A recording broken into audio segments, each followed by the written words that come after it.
السلام عليكم، ازيكم عاملين ايه؟ يا رب تكونوا بخير. حلقة جديدة معاكم النهارده ان شاء الله، ونقول اللهم بارك ونسمي الله ونصلي على الرسول صلى الله عليه وسلم. وهنجيب 4 بصلات كبار مقطعاهم قطع صغيرة بالشكل ده، وهبدأ بقى ان انا اتبل البصل باي توابل تحبيها. انا هقول لكم انا ضفت ايه، وبالنسبة لك انت ضيفي اللي نفسك فيه من التوابل. اول حاجة انا ضفتها نص معلقة صغيرة من الكزبرة المطحونة، ونص معلقة صغيرة من الشطة البودر، وكمان نص معلقة صغيرة وسنة شوية فلفل اسود، وكمان نص معلقة صغيرة من القرفة. وهبدأ بقى ان انا اجيب المطحنة وهطحن كام فص من الحبهان، يعني بتاع ايه 5 فصوص كده حبهان، و5 فصوص زيهم من القرنفل، وورقتين 3 من ورق اللورة. هحط عليهم رشة ملح وهبدأ ان انا اطحنهم كويس جدا. وبصراحة لما بتطحني التوابل كده وهي فريش كده بيكون ليها ريحة مميزة قوي، وبتظهر جدا في الاكل يعني. خلاص كده هنبدأ بقى ان احنا نطحنهم، وهضيفهم على طول على البصل. تخيلي بقى بصل متبل بشوية التوابل الجميلة دي، ريحته بقى وطعمه هيكون عامل ازاي في الوصفة بتاعتنا النهاردة. ولو بتشوفينا لأول مرة وعجبتك وصفتنا، ما تنسيش تشتركي في القناة وتضغطي على زر الإشعارات للكل علشان يوصلك كل جديد. ولو انتوا بتشوفونا على الفيس لأول مرة اعملوا متابعة وحطي قلب علشان خاطر يوصلك كل وصفاتنا. بعد كده هبدأ ان انا اظبط الملح على الوصفة بتاعتنا، يعني تقريبا كده حطيت معلقة كبيرة. وهبدأ ان انا ادعك البصل كويس جدا بالملح والتوابل الجميلة دي. ومجهزة بقى يعني تقريبا كوبايتين من الرز المصري مغسول ومتصفي من المية بعد ما البصل خرج ميته بقى وريحته بقت تحفة. هضيف بقى عليه الرز بالشكل ده بعد ما صفيناه كويس من المية، وهضيف عليه بقى شوية صغيرين من الزيت، يعني تقريبا كده ايه معلقة كبيرة ونص من الزيت، علشان خاطر الرز يفضل يلمع ويفضل كده مفلفل معانا.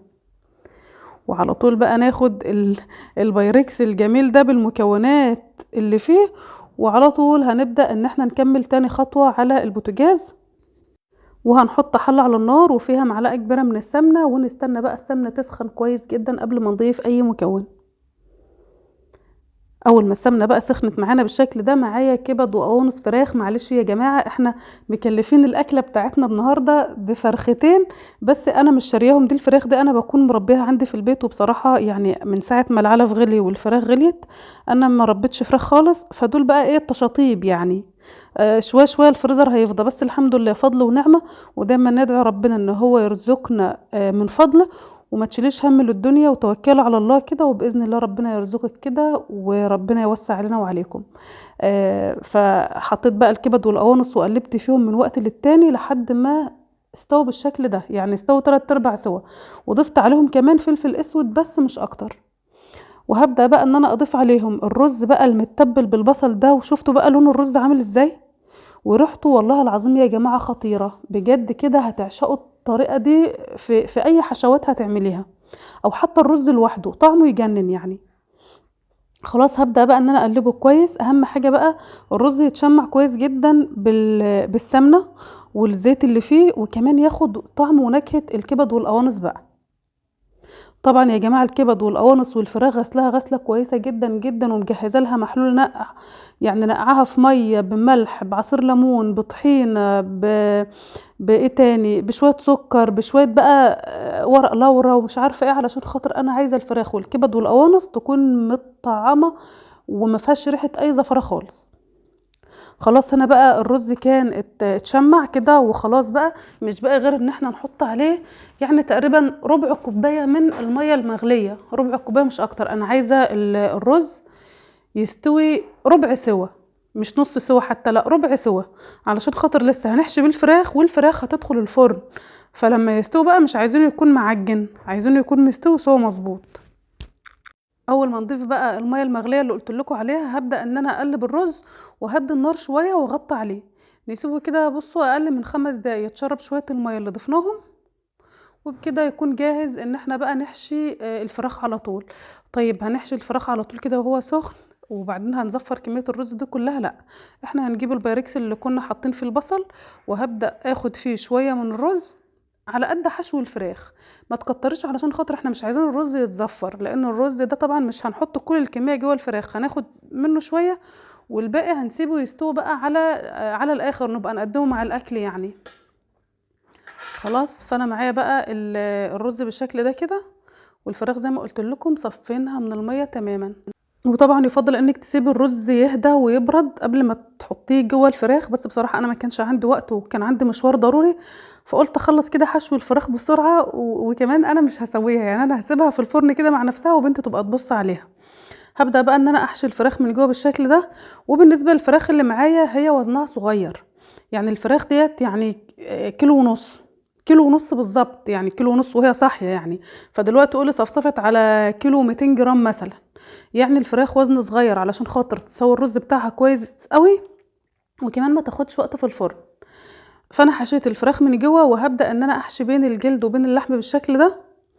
وبصراحه الفراخ الجلد بتاعها كان من فوق مقطوع، فقلت مش مشكله، يعني كده كده انا هحطها في صينيه وهدخلها الفرن، يعني مش هتنزل الرز بتاعها في مرقه ولا حاجه يعني. هبدا بقى ان انا اقفل على الرجلين كويس قوي بالخله، الخله اللي هي الصغيره، او ممكن تخيطيها تزنقي رجل الفراخ، بس بصراحه انا لقيت ده اسهل حاجه، يعني ان انا اشبك الرجلين في بعض بالخله واقفل عليها كويس. طبعا في الوقت ده هنولع الفرن ونستنى ان هو يسخن كويس جدا على اعلى درجه حراره علشان خاطر الفراخ تدخل الفرن والفرن متسخن كويس. انا قفلت الفراخ بقى بالشكل ده، بوريها لكم ان انا قفلتها ازاي. وطبعا جنبي الصينيه، وتعالوا بقى ما اقول لكم هنحط ايه كمان مع الفراخ علشان خاطر طعمها يكون خطير. بصوا بقى القطع اللي في الجلد ده بصراحه مش بيكون ظريف بعد ما الفراخ بتستوي لانه بيتفتح اكتر، لكن لو انت هتشتري فراخ من محل يعني، قولوا له حافظ انك ما تقطعليش الجلد، يعني علشان خاطر تكون شكلها حلو وانت بتقدمي الاكله بتاعتك. تعالي بقى نشوف الصينيه اللي هنسوي فيها الفراخ هنعمل فيها ايه ونضيف ايه كده تحت الفراخ يكون طعمه لذيذ جدا. معاه شويه خضار بسيطه، بطاطس وطماطم وفلفل، يعني بالظبط اخدت 3 حبات بطاطس وحبيتين من الطماطم وحبه فلفل وحبه شطه. حط عليهم بقى رشه ملح ورشه فلفل اسود وشويه زيت، والخضار ده هتقدميها مع الاكل بتكون تحفه، لان كده كده انت عامله رز جنب الفراخ. الخضار ده بقى مع الرز والفراخ وشويه سلطه حاجه كده بالف هنا وشفا. ناخد بقى الفراخ بتاعتنا بعد ما حشيناها بقى بالشكل اللي حضراتكم شفتوه، واحطها فوق الخضار دي بس بعد ما اقلبها يعني. واهم خطوه بقى ان احنا نغطي على الفراخ كويس جدا يا جماعه بعد ما نحطها في الصينيه علشان خاطر تستوي كويس وما تاخدش وقت كتير في السوا.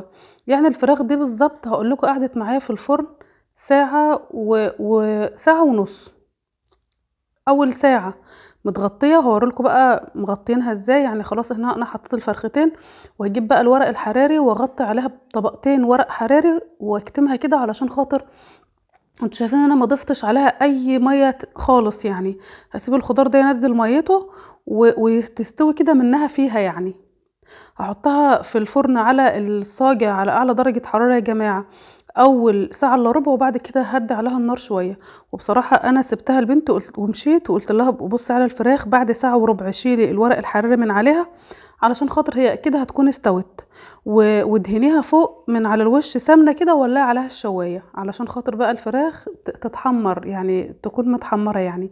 حابة انت بقى تديها لون احمر زيادة ممكن تحطي معلقة صلصة وتتبليها او تبهريها وتدهني الفراخ. بصوا بقى هنا انا قلت لكم ان الفراخ اللي بيكون جلدها مقطوع شويه بيتفتح اكتر لما الفراخ بتستوي، بس بصراحه دلوقتي بصي جلدها مقطوع جلدها مفقوع هناكلها يعني هناكلها يعني. فخلاص بقى هنا هنسيبها تتحمر، ولعنا عليها الشوايه وهنسيبها بقى تتحمر شويه. هي بنت توصت بصوا بالسمنه قوي يعني، بس انت حط رشه بسيطه. فالحمد لله كتر خيرها برضو ان هي عملت حاجة وانا مش موجودة في البيت، فربنا يحفظ لنا اولادنا ويهديهم، وربنا يا رب كده يرزقكم النجاح والفلاح في الدنيا والاخرة. تعالوا بقى كده اما اوريكم الفراخ بعد ما استوت، والرز بقى بصوا تحفة. هي برضو ربنا يحفظها حطت شوية مية على الرز وكملته سوا.